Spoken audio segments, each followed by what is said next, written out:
I'm Mike Valerio, our new correspondent covering the Korean Peninsula here based in Seoul. I arrived about 3 months ago from Los Angeles. Very glad to be here, and especially glad to be here with Ambassador Robert O'Brien. Thank you for your time this morning. Thanks, Thank you. Thanks for having me. Of course, absolutely. But I think we're just going to jump right into it. Again, welcome to this corner of the world. We are so glad to have you in our company. So, Ambassador, we want to start off in February 2019. That's when former President Trump, of course, had the historic summit in Hanoi, trying to reach a deal with Kim Jong-un. Former President Trump walked away from such a deal. Kim Jong-un essentially, in very broad, impressionistic brushstrokes, said he was going to dismantle nuclear facilities in Yongbyon in exchange for relief from crippling sanctions. So, Ambassador, I think a good place to start this morning is to ask, if former President Trump comes back to the White House, do you think there would be an immediate resumption of engagement with North Korea? And what would the parameters of a new deal be like from your point of view? Yeah, that's a great question, Mike. And I wanted to thank the World Knowledge Forum for having us here. And it's great to be with a fellow Californian, Mike. So he'll treat me well. Usually CNN can be a little tough on us, but we're both from California, from LA. So he'll be nice to me today. When that summit took place, John Bolton was still the National Security Advisor. I was a hostage envoy, but I was dealing with North Korea because of some hostage issues and some lingering issues relating to Otto Warmbier. So I had some involvement, but my colleague Allison Hooker and Steve Biegun were assisting President Trump, and of course Mike Pompeo and John Bolton. And I think what happened is that Kim Jong-un had been informed that President Trump would cave, that he would take the Yongbyon deal, take a partial denuclearization, not the whole enchilada. And we knew there were other sites and other technologies and weapons that had been completed already. And the idea was to get rid of all of them, not just a part of them. And when President Trump said, "Look, this isn't going to work. We're not going to give you a relief from sanctions for a partial deal. We want the whole deal. We want the denuclearization of the entire peninsula," that's when he decided to walk away. But what he did do at the time, and I was briefed pretty extensively on this, is he told Kim Jong-un, listen, we can keep going. Let's keep the negotiations alive. Let's keep talking. Let's have our teams keep talking, and we'll get back together again soon. And of course, that happened at the DMZ not too long thereafter, and then COVID hit. And I was National Security Advisor when we had the Stockholm meetings, at which point the North Koreans took a pretty hard line. They were conciliatory in the meetings, and this has been reported publicly, but then they took a very hard line publicly after the meetings. But we thought that September meeting, it was September, October, I believe, of 2019, we thought that meeting would lead to something, maybe another summit in the spring. But then unfortunately COVID hit and the whole world changed, and especially in North Korea with the total unbelievable lockdown in North Korea, and so we lost that opportunity. So long wind up to the answer to your question. But I think if he did return to office, I think we'd have we resume talks with North Korea.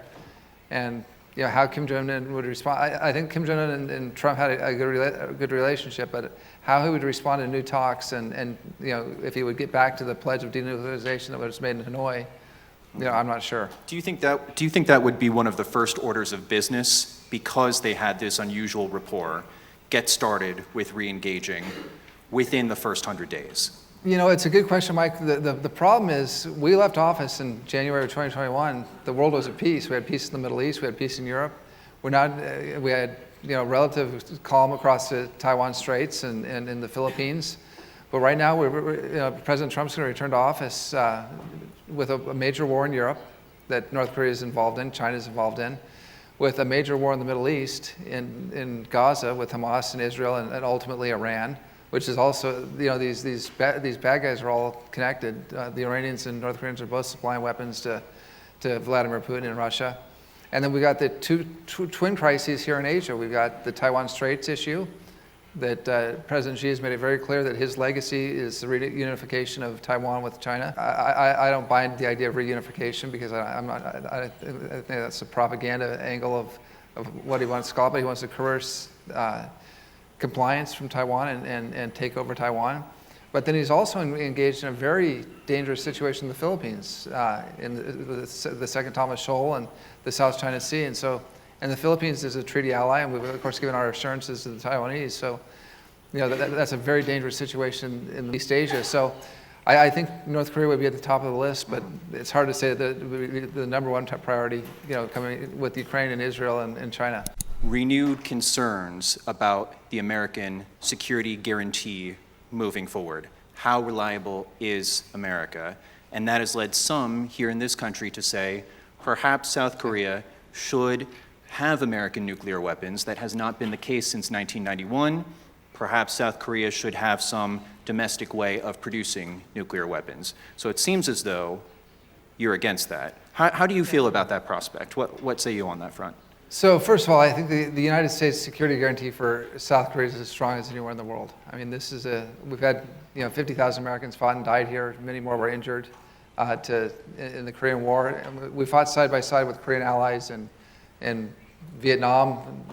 Korea supplied hundreds of thousands of troops in Vietnam. We fought side by side in Afghanistan just recently.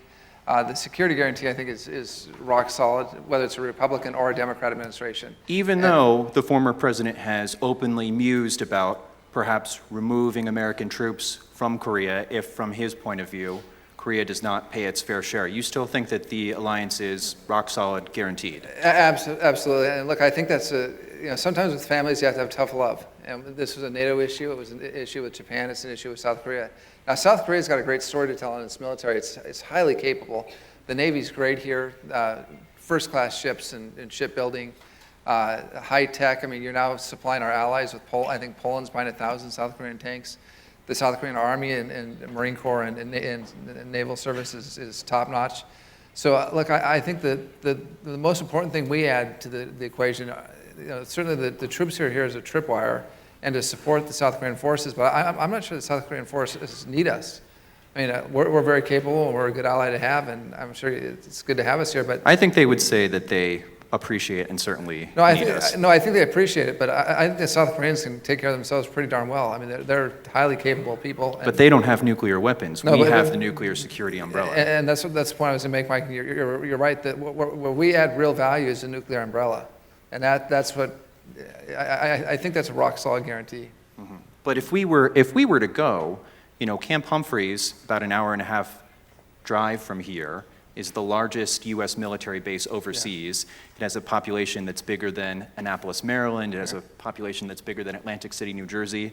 So could that force just go away? I mean, I know congressional approval will be needed, but it seems like we are sewed into the fabric of the Korean tapestry. No, look, I agree with that. I don't see American troops leaving Korea. My only point is, I think we're more in a support role now than we ever have been. I think there was a time I see. when South Korean independence and security depended on American troops being here. Mm-hmm. I think the South Koreans they'd wipe the floor with the North Koreans if there was ever a war. Look, we've got China. We've got a very difficult situation with the rising China. Korea is a critical part of our supply chain. Samsung and other companies in Korea are the lifeblood of our economy with advanced small 2 and 3, 4 nanometer chips.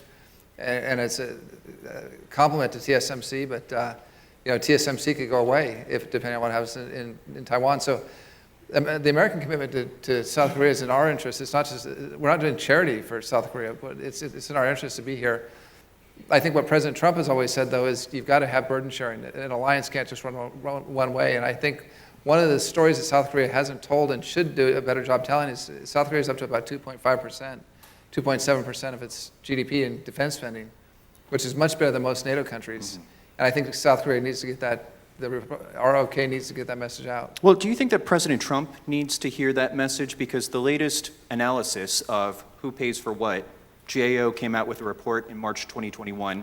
It looked at 2016, 2017, 2018, 2019, and it found that South Korea paid for about a third of the shared defense costs. Now, the United States is the largest economy in the world. South Korea is, of course, doing phenomenally. Yeah. They are 14th. So if you're a country paying for a third and the United States has this huge population advantage, isn't that paying a fair share? Well, we've got global commitments. We're all over the world. I mean, we've got a lot of countries that rely on us for their security needs in Europe and in the Middle East. And And there are a lot of countries that pay the whole amount for U.S. troops. So if you go to the Gulf, the GCC countries, UAE, Qatar, Saudi, they pay the entire amount. So there's some, I'm not sure what the exact number is, but there's some number. No, I don't mean to quiz you or anything. No, but there's a number that's fair, and probably the South Koreans are doing so well. I mean, the economy is doing so well, and they're sponsoring, Genesis is sponsoring the Great Golf Tournament in LA, and the South Korean brands are doing well in America. So I think you think that South Korea still needs to do more? I think South Korea could probably do a little bit more. Yeah. How do you think that's received here in a room filled with South Koreans? Well, look, I think they should be pleased about it. There's been no greater success story in my lifetime of a country. You take a look at South Africa, Poland, maybe, but the transition from authoritarianism to democracy and the takeoff of the economy in South Korea is amazing. It's a miracle story, and so I think they should be thrilled that they're in a position to pay for more of their own defense and to help burden share. So I think it's a positive story, not a negative story. Let's switch to the Democratic Party side of the equation. How would you describe the Biden policy towards North Korea now? How do you process how they are or not engaging with North Korea? Yeah, Mike, so look, I'm always concerned. I don't like to be overseas and criticize the current president, but there's a tendency among Democrats, and especially among the Biden-Harris camp, to be very, they may not use the word appeasement, but they use words like de-escalation and not provoking our adversaries. They don't want to provoke Putin by allowing the Ukrainians to have all the weapons they need or to use the weapons in Russia. They don't want to provoke the Chinese, so they send Janet Yellen over and the cabinet ministers over to, cabinet secretaries over to what I would say kowtow to Beijing. They don't want to provoke Kim Jong-un, but that weakness isn't viewed as a positive by our adversaries. They don't respect it. They see that as an open invitation to engage in more malign activity. And I think the paradox of Trump is, the Democrats like to say, well, he pals around with Putin, or he pals around with Kim Jong-un, or he claims that Xi Jinping is his good friend.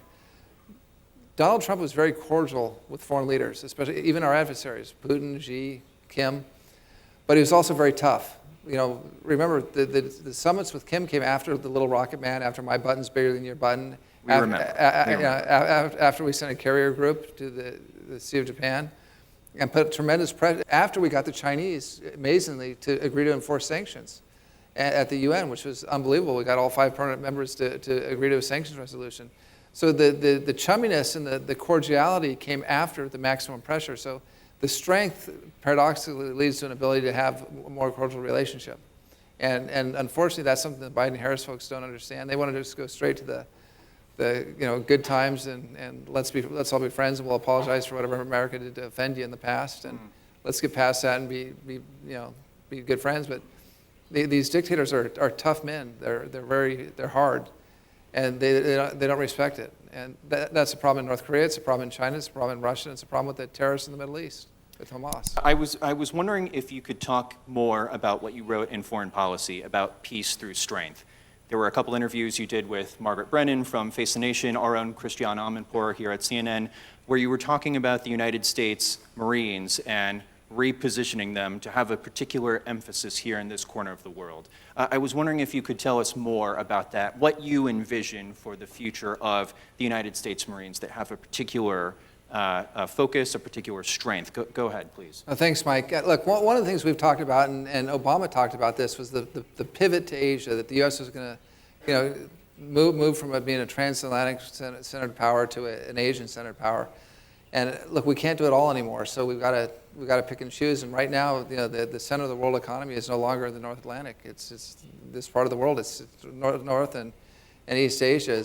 That's where America benefits economically, and it's where the greatest security threat with the PRC is and the CCP. So we've got to move our units here. One of the reasons that President Trump wanted to get out of Afghanistan, not the way that it ultimately happened, but we wanted to get out of Afghanistan so we could pivot those troops, and those are largely Army and Air Force troops, but personnel, to places like Guam, Hawaii, the Aleutian Islands, American territories in the Pacific, California. But what I said in Foreign Policy magazine is that, look, the Marine Corps is well suited for the Pacific region. I mean, they of course gained their greatest fame in the island campaigns in World War II. And the Marine Corps is not that big. It's a little less than 200,000 personnel now. we ought to take the combat force, the tip of the spear of the Marine Corps, and move that out of the Middle East and Europe. The Army can cover that, and the Air Force can cover those places, and put an expeditionary Marine Corps presence in the Pacific far more extensive than it is now. And I think that would send a message to our democratic allies at South Korea, Taiwan, Japan, Australia, New Zealand, Thailand, the Philippines, that America's got your back and we're here for you. And send a message to our adversaries, primarily China, but also North Korea, that if you invade one of our partners or our allies, or you do harm to America, the U.S. Marine Corps is here and ready to respond quickly. So your argument to the room and to South Korea at large is that my guy, former President Trump, does peace through strength better. Here are my examples. I think that the rejoinder to that, though, the Congressional Research Service, the nonpartisan body that helps out members of Congress research this and that, said that the relationship between South Korea and the United States during the Trump years was very strained. Their word, not mine. And I think that a lot of people in Seoul and diplomatic quarters would say that tough love that you were talking about, it was, I think, insulting for some observers, for some participants. And I'm curious, before we go to audience questions, if anybody has anything to ask, what you would say to that sentiment. Yeah, so the answer is very simple. We live in a democracy, and South Korea is a democracy. South Korea elected a president, President Moon, who is not a fan of President Trump. He was a very far left leader of South Korea. And look, that's the South Korean people's right to elect him. Very different than President Yoon today. And the relationship between Yoon and Trump will be off the charts great. There's no question about it. But we had people with different political philosophies. President Moon was much more accommodating towards North Korea. And I think we see the accommodation with North Korea didn't work. I mean, they've blown up the unification arch. They've taken down all the areas on the DMZ, the worker, the private sector, public-private sector, jobs opportunities. That's all been destroyed. So I think appeasement of North Korea doesn't work. I think being tough with North Korea, but being cordial with them does work. And at least it works the best that we've seen in the last 4 or 5 administrations. So, but it's not surprising that you had a very left-wing President Moon and a very conservative President Trump, not having a love fest necessarily, but still the relationship was strong. I mean, the American troops were here. They were fully integrated into the South Korean forces, as they have been. I had a great relationship with the National Security Secretary, and Secretary Pompeo had a great relationship with the Foreign Minister. So, look, I'm not concerned about the relationship. You're always going to have some friction when you have different political parties and different political philosophies. But we're democracies. That's how it works. Ambassador, if Donald Trump wins in November, where will we see you? As Secretary of State? Look, I'll salute and say yes to the president if he asks me. But look, there are a lot of great people who want to work for the president. I mean, the names on here: Secretary of State Ambassador Rick Grenell, Senator Bill Hagerty, Senator Marco Rubio, a lot of people at Defense, Congressman Mike Waltz, Senator Tom Cotton. So Elbridge Colby. There are a lot of great people out there who want to serve in this administration. And I think it gives lie to the people that say, there's some sour grapes of former Trump officials that don't want to work for him, and that's fine because they're not going to get offered a job. But the number of people that want to work for the president because they believe in his policies and believe in peace through strength on the national security front is enormous, and they're high-quality individuals. People like Lindsey Graham, Tim Scott, Vivek Ramaswamy, Doug Burgum, the governor of North Dakota. So there are going to be a lot of people angling for those jobs. So, I was privileged and proud to work for the president and to serve America in multiple administrations. And if I'm asked, I'll obviously do my part, but we'll have to wait and see what the president wants to do. Indeed. Ambassador, thank you for sharing your thoughts with us this morning. Thank you. Thank you for visiting us here. Thank you, everybody, too. Thank you for having us.